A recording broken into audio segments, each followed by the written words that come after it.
ऋषिवर, गुरुदेव ने औदुंबर ऋषि को एक ग्रंथ की रचना करने का दायित्व दिया है, किंतु मुझे लगता है कि आपको भी एक ग्रंथ की रचना करनी चाहिए। किंतु मैं किस ग्रंथ की रचना करूं? आप तो महाविद्वान हैं। सहस्त्र कवच स्रोत तथा सहस्त्र नाम का ज्ञान आपने नैमिषारण्य में सुदर्शन कवच का भी अनुष्ठान किया है। मेरी इच्छा है कि आप गुरुदेव के नाम से एक कवच और उनके सहस्त्र नाम की रचना करें। आपने ये बात कहकर मेरे मन की इच्छा को पूर्ण जागृत कर दिया। मैं कई वर्षों से सोच रहा था कि गुरुदेव की महिमा में कुछ लिखूं, किंतु आपने ये कहकर मुझे पुनः प्रेरित कर दिया। तो विलंब किस बात का? शीघ्र शुभारंभ कीजिए। अवश्य।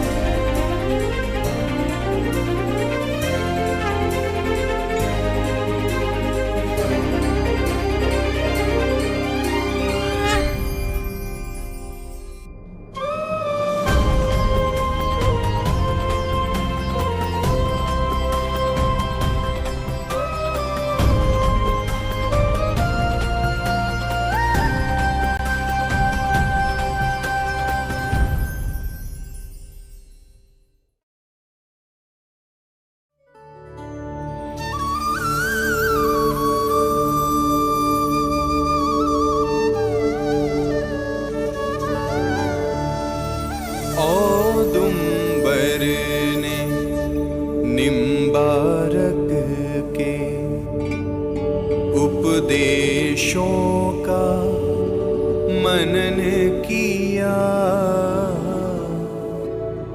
गुरु की आज्ञा मिली जो उनको, दिव्य ग्रंथ का सृजन किया। तपी गौर मुख ऋषि ने जनहित बहुत बड़ा शुभ काम किया। श्री निम्बारक कवच रचना कर दुख का काम तमाम किया। श्री निम्बारक सहस्त्र नाम रची, मंगल स्तुति की गुरुवर की।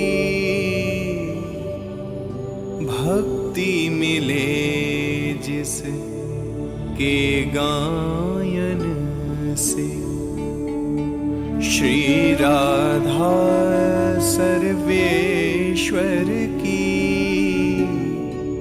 श्री राधा सर्वेश्वर की।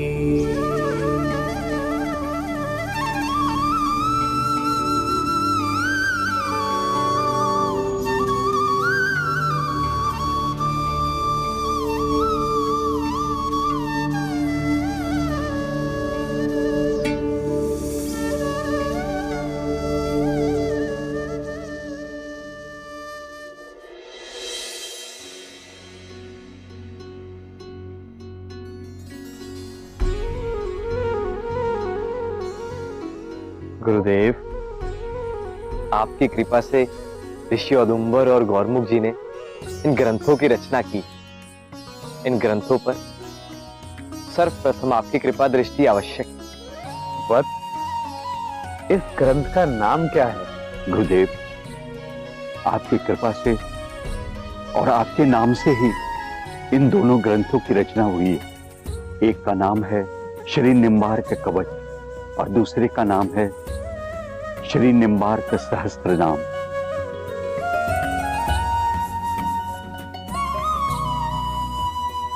लाओ वत।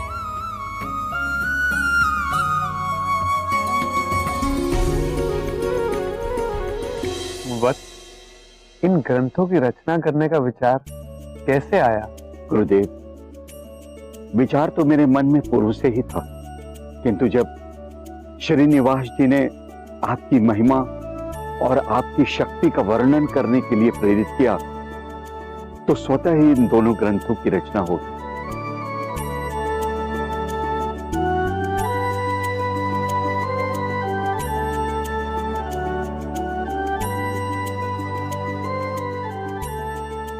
लाओ वत, तुमने जिस ग्रंथ की रचना की है, इनका क्या नाम है?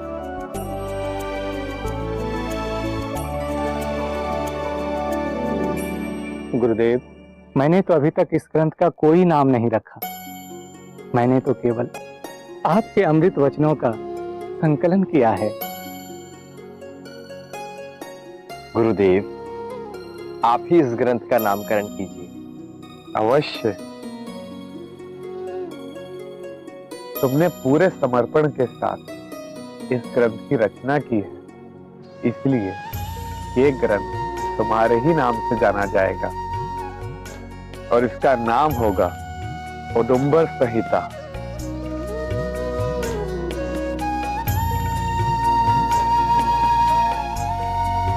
शुभ आज्ञा गुरुदेव।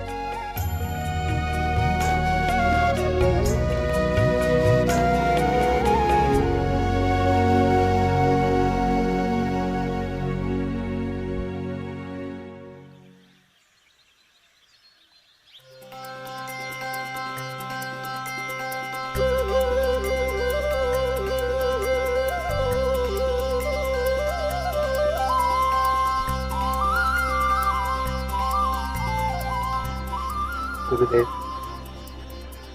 सभी वैष्णव जन आ चुके हैं। अब आप अपनी अमृत वाणी से कल्याण का मार्ग प्रशस्त कीजिए।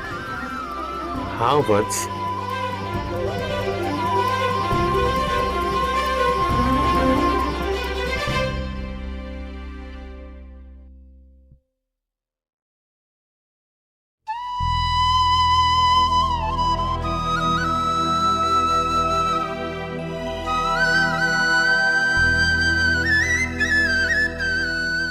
आओ वत, संकोच क्यों कर रहे हो?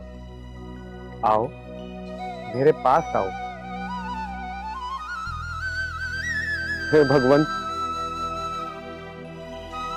मैं कुष्ठ रोगी हूं, इसलिए मैं इनके साथ नहीं बैठ सकता। कोई बात नहीं वत, आओ, मेरे पास आओ।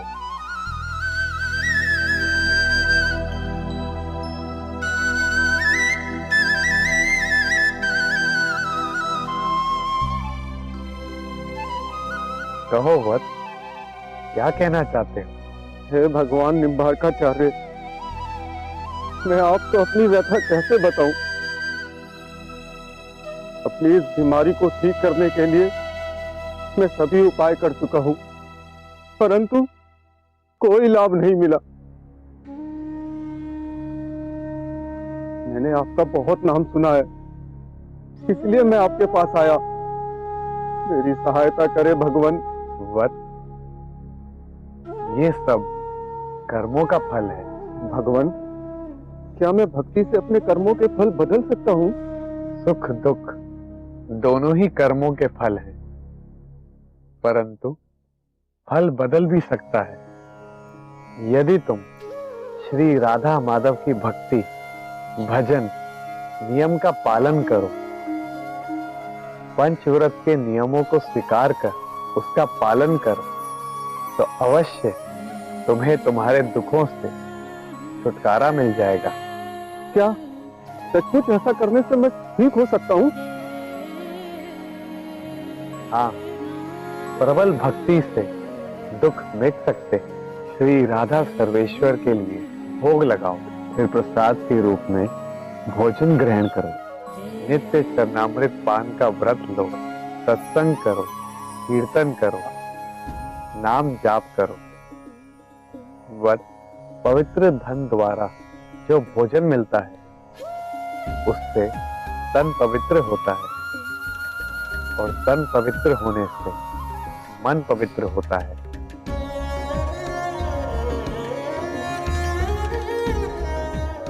और मन पवित्र होने से कृष्ण भजन होता है।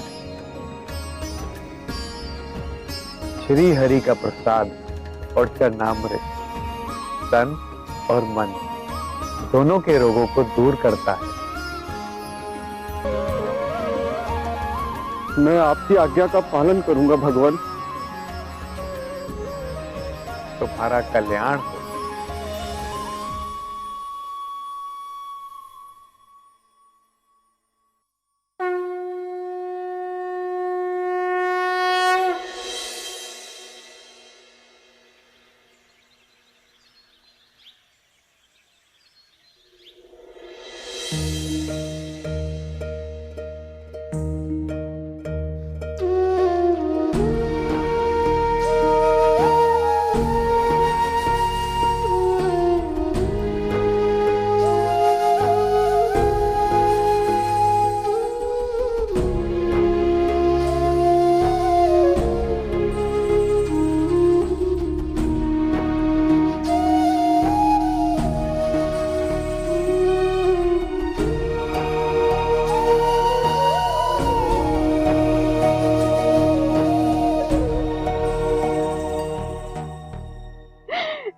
प्रभु, मेरा पुत्र कब तक एकांत में रहेगा? मुझे शीघ्र स्वस्थ कर दो।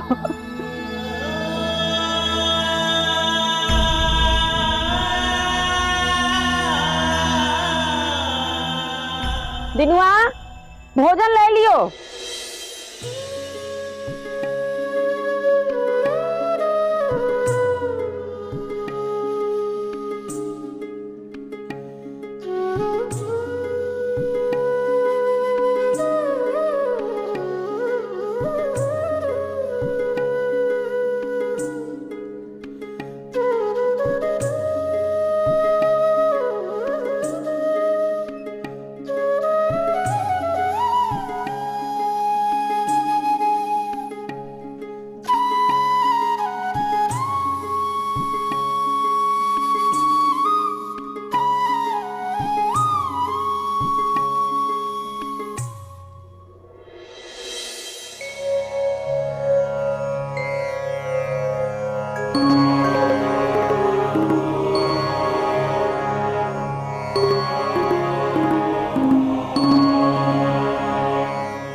अकाल मृत्यु हरणम सर्व व्याधि विनाशनम विष्णु चरणोदकम पित्वा पुनर्जन्म न विद्यते।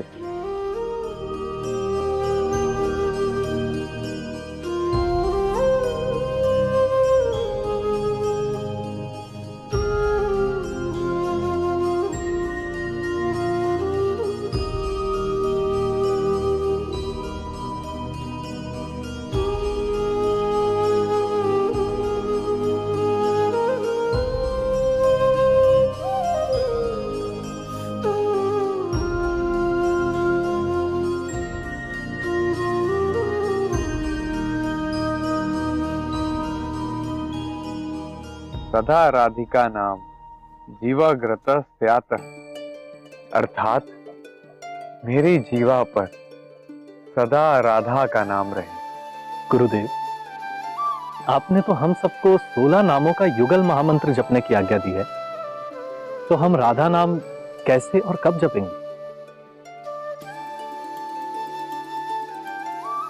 वत युगल महामंत्र हमारे पापों को मिटाने के लिए है।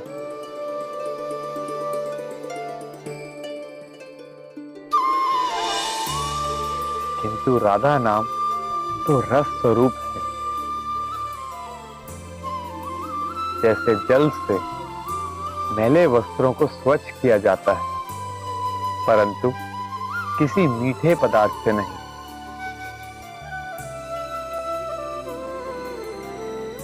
उसका तो रसास्वादन किया जाता है। ठीक उसी प्रकार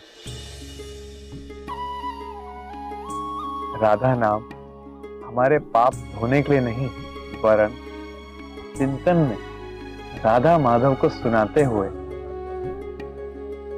रसास्वादन करने के लिए है। गुरुदेव, हम सब तो युगल उपासक हैं, तो अकेले राधा नाम क्यों जपें? बस राधा नाम अकेला नहीं है। जैसे राधा रानी कभी भी श्री कृष्ण के बिना नहीं रह सकती, उसी प्रकार राधा नाम भी श्री कृष्ण के बिना नहीं है।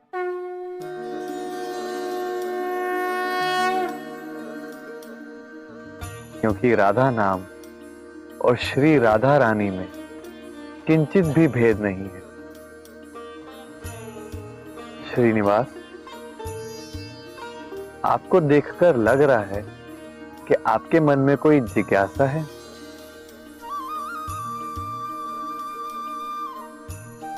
गुरुदेव, आपकी कृपा से हम सब नित्य राधाष्टक का पाठ करते हैं, किंतु अब मेरे मन में इसका अनुष्ठान करने की अभिलाषा है। यदि आप आज्ञा दें। अवश्यवत, किंतु कुछ बातों का ध्यान रखना आवश्यक है।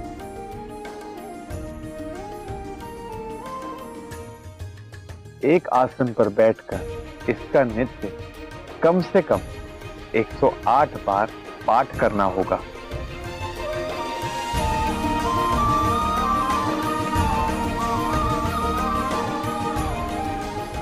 और शेष समय में चिंतन करते हुए राधा नाम का जाप करना है। जो आज्ञा गुरुदेव।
Radhe Krishna, Radhe Krishna, Radhe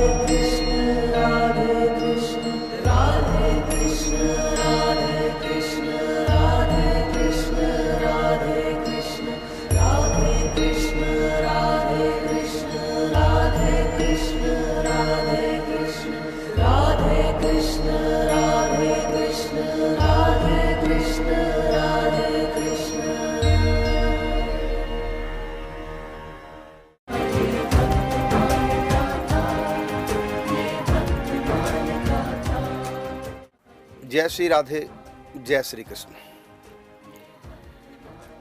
आज आप देख रहे थे निम्बार्क भगवान के वैसे तो बहुत शिष्य हैं, लेकिन उनमें से 4 प्रमुख हैं।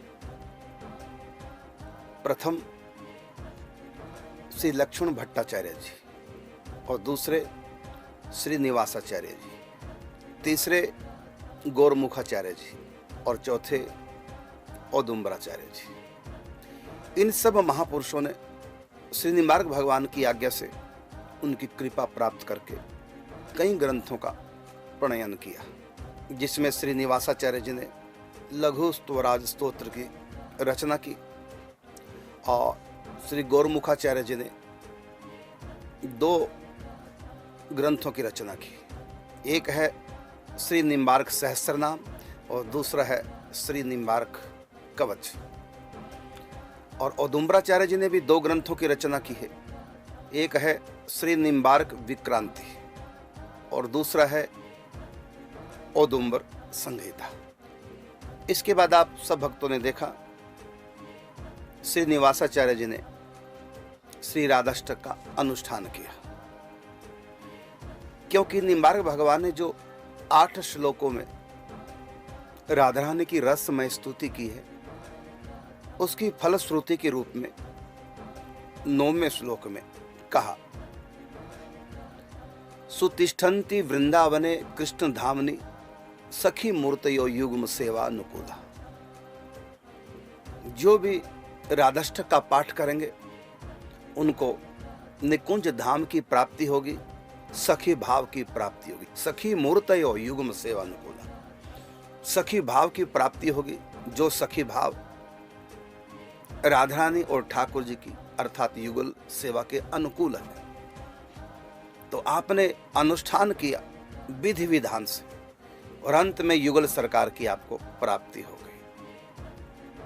तो ये अनुष्ठान करके सिद्ध किया कि जो भी श्रद्धा विश्वास से पूर्ण नियमों का, विधि विधान का, विधि निषेध का पालन करते हुए इसका अनुष्ठान करेंगे, उनको सखी भाव की प्राप्ति और युगल सरकार की प्राप्ति होगी। ये आज आपने देखा। और साथ में एक और छोटी सी कथा आपने इसमें देखी, वो ये एक कोढ़ी आता है, पूरे शरीर में गलत कुष्ठ उसके हो चुका था। निम्बार्क भगवान ने कृपा की और यह महत्व दिखाया क्या कि जैसा हम अन्न ग्रहण करते हैं उसका तन और मन पर बराबर असर होता है।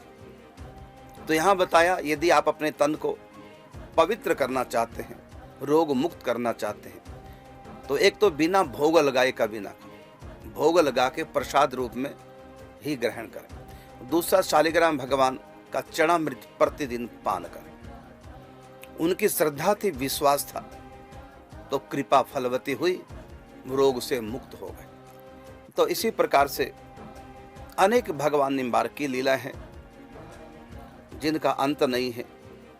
मुख्य मुख्य जो लीला हैं हमको मिली ग्रंथों में, उनका आपको दर्शन कराया। अभी 2 दिन का और है, 2 एपिसोड और हैं, वो भी देखने वाले हैं और बहुत कुछ सीखने को मिलेगा। हमारा लक्ष्य एकमात्र है कि आप सनातन धर्म के बारे में जानें, आध्यात्म क्या है, अध्यात्म के साथ साथ हम अपने सामाजिक जीवन में भी क्रांति लाएं। जब तक हमारा सामाजिक जीवन पवित्र नहीं होगा, शास्त्र के अनुकूल नहीं होगा, तब तक आध्यात्म इसमें ठहरेगा नहीं। पवित्र बर्तन में ही पवित्र खाद्य सामग्री पवित्र रहती। यदि बर्तन ही पवित्र नहीं, खाद्य सामग्री कितनी भी पवित्र क्यों ना हो, वो अपवित्र ही हो जाएगी। तो पहले हम भजन के द्वारा, अपने सद्व्यवहार के द्वारा, सद्विचार के द्वारा अपने तन को, मन को पवित्र करें, उसके बाद ही इसमें आध्यात्म ठहरेगा। अब आप कहेंगे कि हम भी राधाष्टक का पाठ करेंगे, हमको भी सखी भाव की प्राप्ति हो जाए। बिल्कुल हो जाती है, इसमें कोई दो राय नहीं। और उदाहरण आपने देखा, अनुष्ठान किया राधाष्टक का और युगल सरकार के दर्शन हो। लेकिन हम ऐसी अपने आप में पहले योग्यता प्राप्त करें, योग्यता धारण करें। भजन के द्वारा अपने चित्त को पवित्र कीजिए और केवल एक ही कामना रहे, वो सखी भाव की, निकुंज प्राप्ति की, और कोई कामना न रहे। फिर देखना ये अनुष्ठान कितनी जल्दी आपको सखी भाव में प्रवेश करा देगा। बहुत महिमा है राधा अष्टक की। अब आपको मिलते हैं प्रतिदिन की भांति रात्रि 8:45 बजे आपके प्रश्नों को लेकर के चरण छाया यूट्यूब चैनल पर। तब तक के लिए चाहेंगे आपसे अनुमति। जय श्री राधे, जय श्री कृष्ण।